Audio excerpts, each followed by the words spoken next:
Nesse primeiro vídeo, vamos falar do tema do momento, que é o tarifaço do Trump.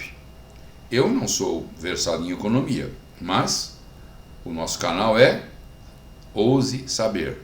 Então, estou ousando saber como é que funciona, o que pode acontecer. O problema é assim, eu vou confessar para vocês que eu não estou assistindo jornais de TV, porque é tanto palpiteiro de plantão. E assim, o que a gente tenta fazer quando a gente quer saber alguma coisa? Pergunta para quem sabe, procura quem sabe. Eu acho que nesse ponto eu sou fã, né? Apesar de enxergar posições muito conservadoras, demais às vezes para o meu gosto, no jornal Estado de São Paulo. Eu acho que o Jornal de São Paulo tem um time de editorialistas que imbatível, bate, embora não seja assim muito, conheço mais a Folha de São Paulo, né, o Globo mais ou menos, e a Zero Hora menos ainda, mas que são grandes jornais, para citar grandes jornais, né, lembrando que não são os únicos. Mas o Estado de São Paulo, primeiro que é uma aula de português, né, muitas vezes eu pego um texto para me atualizar em português, somente coisas assim, pegadinhas, né, uso de vírgula, apostos, enfim, o estilo literário desse jornal é fantástico. E as análises, veja bem, quando eu falo editorial, só para deixar claro, são aquelas notas e informações que justamente o dono, os editorialistas são os que opinam, né? Só que as opiniões do jornal do Estado de São Paulo, como eu disse, embora possam às vezes tender um pouco para o conservadorismo um pouco mais acentuado, mas o que existe naqueles textos é fundamentação. A fundamentação teórica dos textos é muito primorosa, é muito bem feita. Então, nessa linha, eu falei, vou perguntar para o jornal O Estadão o que ele acha, né? Me dá um resumo, me dá um panorama, me dá um quadro geral, como é que eu avalio isso? E aí eu achei um texto publicado no jornal de hoje é 10 de abril de 2025, que eu achei fantástico. Falei, eu vou compartilhar esse texto, esse vai ser o meu primeiro programa da minha série Sapere Aude, vai ser sobre isso. E nós vamos ler juntos, e eu vou tecendo alguns comentários. Vamos passar então a leitura do editorial. Se nós olharmos aqui esse texto, é notável. Ele começa assim, ó, nova Guerra Fria está esquentando rapidamente, a escalada é notável. As tarifas, multas entre os Estados Unidos e a China sobre as exportações que estavam aí, explica o quanto que esses valores subiram. Vamos ver aqui, ó. Na prática, a escalada tarifária deflagrada por Trump entre as duas maiores economias globais significa um embargo mútuo repentino, com consequências imprevisíveis em se tratando de economias tão profundamente imbricadas. É a estupidez em estado puro. Se na guerra a primeira vítima é a verdade, nas guerras comerciais a primeira vítima é a economia e as nuvens de uma recessão global se avolumam no horizonte. Em seguida, o texto fala para quem poderá ser pior isso aí. E aí ele coloca de uma maneira muito interessante que a China ela enfrenta uma série de problemas que foram agravados pela pandemia. Crescimento insuficiente, deflação, bolha imobiliária, declínio demográfico. Mas, aqui está, ó, a China é uma ditadura, entendeu? Então, primeiro que eles já vinham se preparando para esse impacto, né? E o Partido Comunista Chinês, aqui, ó, ele pode suportar as dores do desemprego ou elevação de custo de vida por um longo período de tempo, porque você tem um Estado muito forte. É um Estado que não vai deixar ninguém passar fome. A China era um país que tinha fome, morria-se de fome, era um país camponês há 50 anos atrás. Hoje é uma potência que não tem tamanho, né?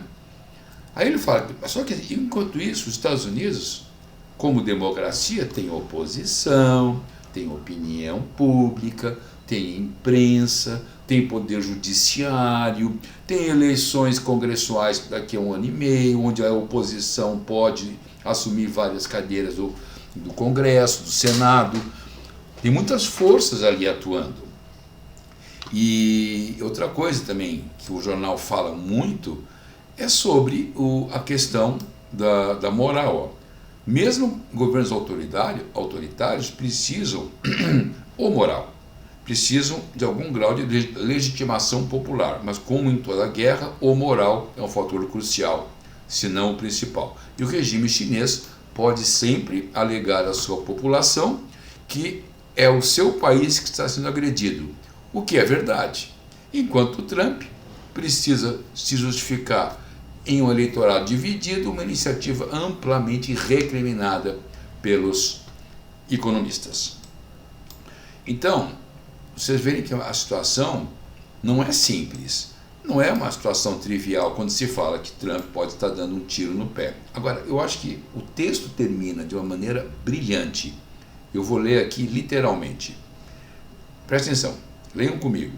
A credibilidade dos Estados Unidos está sendo arruinada e a China, com maior ou menor razão, se apresentará cada vez mais como um porto seguro econômico e geopolítico.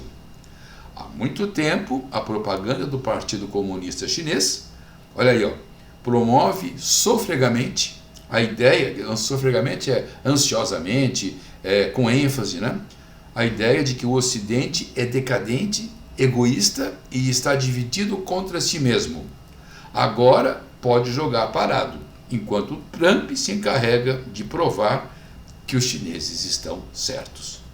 Não é um texto maravilhoso? Consegue sintetizar o problema de uma maneira espetacular. Muito bem. Fazendo então, para terminar, uma análise do texto, o que eu achei interessante é o seguinte: ainda é muito cedo para ficar fazendo previsões, e eles fazem, essa tropa de gente aí, né? Previsões sobre o que vai acontecer com a Finlândia, o que vai acontecer com será que as Ilhas Caimã sofrerão alguma coisa? E o Lesoto? Nossa, o Lesoto, a taxa de 40%, um país pobre. Quer dizer, é chute para todo lado, né? O editorial, esse editorial que nós lemos agora, ele foi muito equilibrado. Ele falou o seguinte, que nós não sabemos o que vai acontecer, mas ele pegou os dois grandes atores desse problema, dessa questão. Estados Unidos, claro, né, com o Trump e as suas medidas, e a China, que é um poder econômico, uma potência econômica e é a mais atingida pelo tarifaço do Trump. Então ele pegou esses dois países e o texto falou o seguinte, olha, isso aí vai ter consequências nos dois países. Não precisa dizer o óbvio que qualquer coisa que aconteça na China tem repercussão mundial. Qualquer coisa que aconteça nos Estados Unidos tem repercussão mundial. Isso não precisa ser dito, porque isso é óbvio. Então o texto ele foi muito bem fundamentado, porque ele falou assim, vamos ver o que pode acontecer, né? Quer dizer, não sabemos o que pode acontecer exatamente nos Estados Unidos e na China, mas nós sabemos como eles podem reagir internamente, o que depende do quê? Da grande diferença política. Enquanto a China é uma ditadura, nas duas economias fortíssimas, com sólidos fundamentos, mas aqui você tem uma democracia, aqui você tem uma ditadura.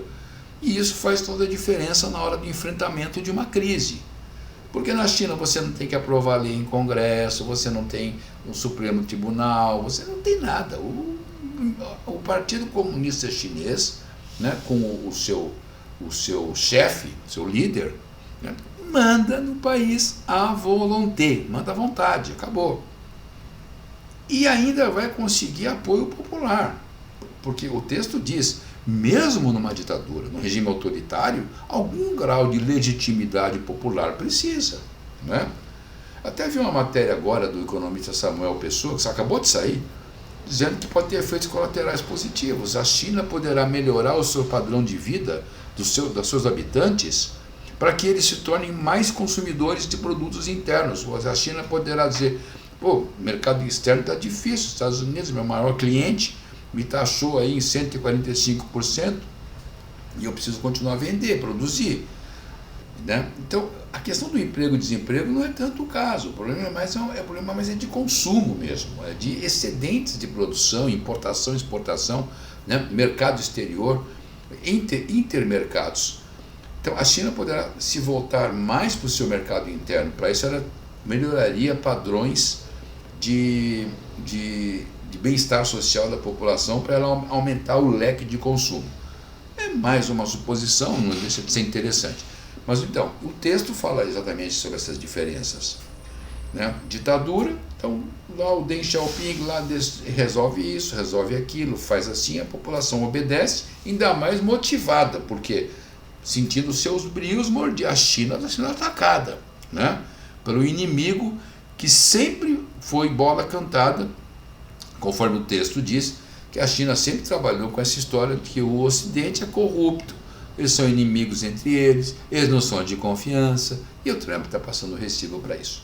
Ao passo que os Estados Unidos é uma democracia, né? Tem Congresso, tem Senado, tem uma imprensa livre, tem opinião pública que manda muito e tem um poder judiciário também forte. Então, toda a confusão, o Trump vai ter que lidar com isso. Vai ter que reacomodar essas forças todas, né? Há insatisfação nos Estados Unidos, há relatos de que ela é crescente, inclusive de Wall Street, né? A Faria Lima de lá, os Faria Limers de lá, aliás, diz que Wall Street não tem mais nada, né? A bolsa não é mais lá, né? Mas continua a tradição, né? O mercado financeiro agora se deslocou para Midtown, Nova York, mas a tradição é que fica, né? Só um comentário. Então, a coisa não é assim facinha para eles, né? A democracia, alguém já disse, né, é o menos pior dos regimes, mas para enfrentamento de crise, um regime autoritário se sai melhor, né?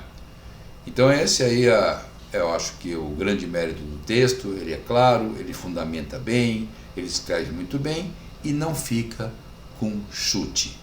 Quer ler sobre chute? Abre a coluna esportiva, futebol, é lá que se chuta. O resto não dá para ficar. Chute com chutação, opiniões jogadas a esmo. Um abraço e até mais. E lembre-se, sapere aude, ouse saber.